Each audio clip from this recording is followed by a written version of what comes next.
Fresh Morning. Fresh Morning. Avec Jean-Paul sur les 104.5. Jean-Paul, bonjour. Bonjour Dafresh. Comment tu vas ce matin? Ça va.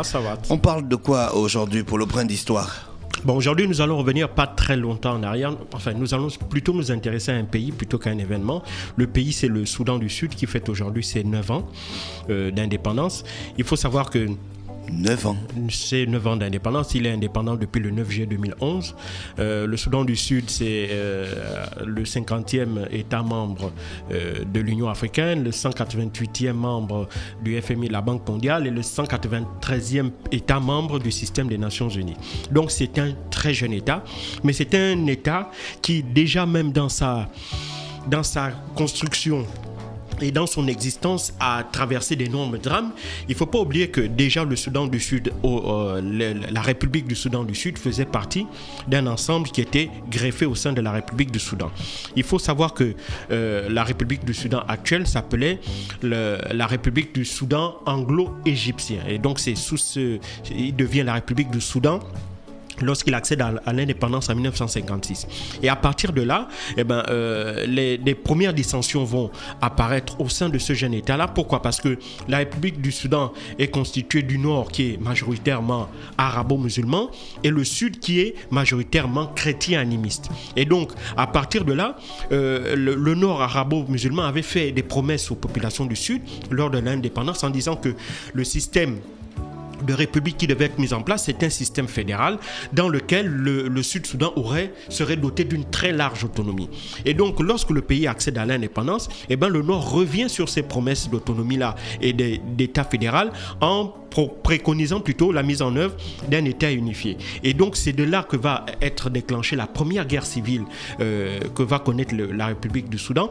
Cette guerre civile va durer de 1956 à 1971. À la fin de cette guerre civile-là, il va y avoir des accords qui vont être signés à Addis Abeba en Éthiopie. Et ces accords-là vont doter le Sud-Soudan d'une relative autonomie.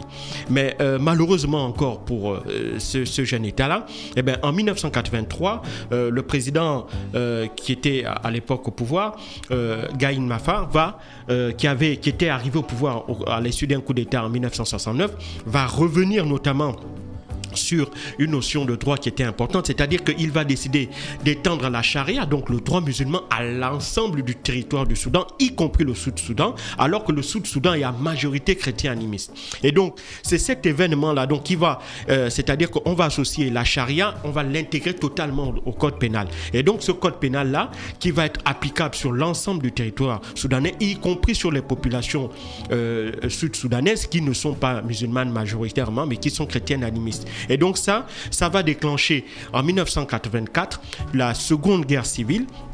Cette Seconde Guerre civile-là qui va durer, plus de 22 ans. Et donc, c'est cette guerre civile-là qui va mettre en avant déjà une personnalité qui va être incontournable dans l'histoire même de l'indépendance du Sud-Soudan. C'est le colonel John Garang.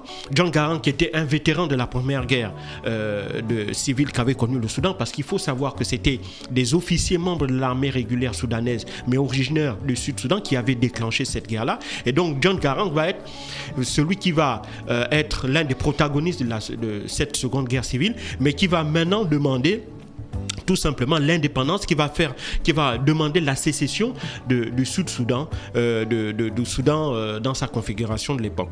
Et donc, cette Seconde Guerre guerre civile va durer jusqu'au début des années 2000. En 2001, il va y avoir des accords qui vont être signés au Kenya, et ces accords-là vont reconnaître dans un premier temps, le fait que la charia ne puisse plus être appliquée au Sud-Soudan. Deuxièmement, ça va reconnaître aussi le droit aux populations sud-soudanaises de choisir leur destin, à savoir s'ils devaient demeurer toujours dans la configuration du Soudan, ou bien est-ce qu'ils devaient faire sécession et créer leur propre république. Et donc, c'est à l'issue de ces accords-là de 2005 qu'il va être décidé qu'il va y avoir une période, si tu veux, intermédiaire de 6 ans. Et donc, en 2011, du 9 janvier au 15 janvier 2011, vont être organisés un référendum d'autodétermination.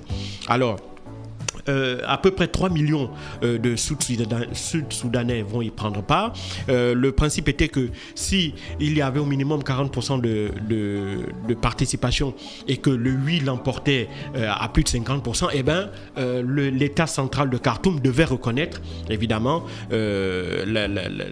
l'indépendance de la République du Sud-Soudan.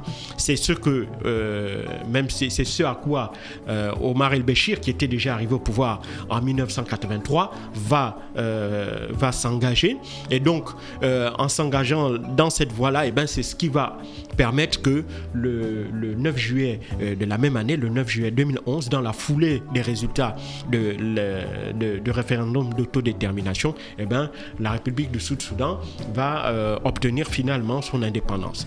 Malheureusement, pour ce jeune État-là, eh ben, celui-ci va très vite sombrer, va revenir malheureusement être hanté par ses vieux démons, à savoir la violence politique. Et donc en 2013, ce pays-là va une nouvelle fois basculer dans la guerre civile entre deux factions. Il y a la faction gouvernementale de Salva Kiir et celle de son ancien vice-président Riek Machar. Alors, il faut savoir que déjà au départ, la rébellion qui était issue de la seconde guerre civile, qui était dirigée par John Garang, va connaître une première scission en 1991. Mais John Garang va, malgré cette scission-là, continuer à incarner, si tu veux,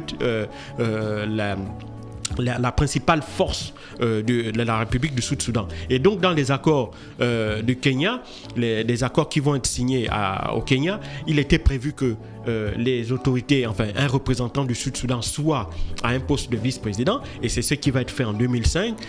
John Garang va être nommé vice-président du Soudan. Malheureusement pour lui, 6 mois plus tard, il décédera à la suite d'un accident d'hélicoptère et sera remplacé dans la foulée par Salva Kiir. Et donc c'est Salva Kiir qui va continuer le processus qui va aboutir à l'indépendance du Sud-Soudan en 2011, et lui, tout naturellement, va devenir président de la République de ce jeune État.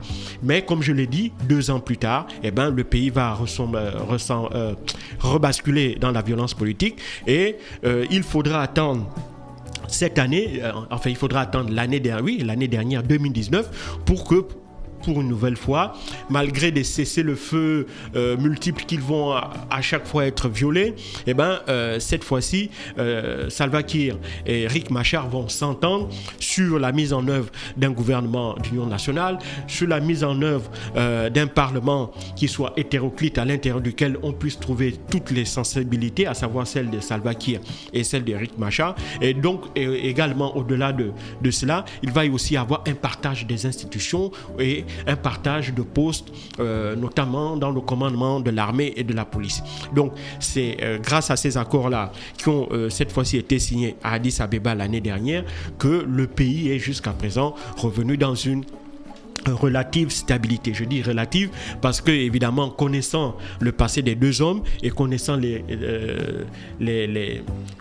sensibilités qui sont toujours extrêmement acerbées, notamment sur la question ethnique entre celle de Riek Machar et celle de Salva Kiir, eh ben, il faudrait être particulièrement vigilant parce que actuellement dans le Soudan du Sud, tout peut déclencher une nouvelle guerre civile et tout peut faire effondrer les efforts de la communauté internationale pour essayer de stabiliser ce pays. Il faut savoir qu'il y a en moyenne plus de 10 000 casques bleus qui sont présents au Soudan du Sud, d'autant plus que c'est une zone qui est encore particulièrement instable parce qu'à côté, il y a eu notamment des zones où, à la frontière avec le Sud-Soudan, il y a eu des zones où le nord au Soudan avait commis des exactions sur des populations noires qui étaient situées de l'autre côté de la frontière par des milices qu'on appelle les Janjaweed.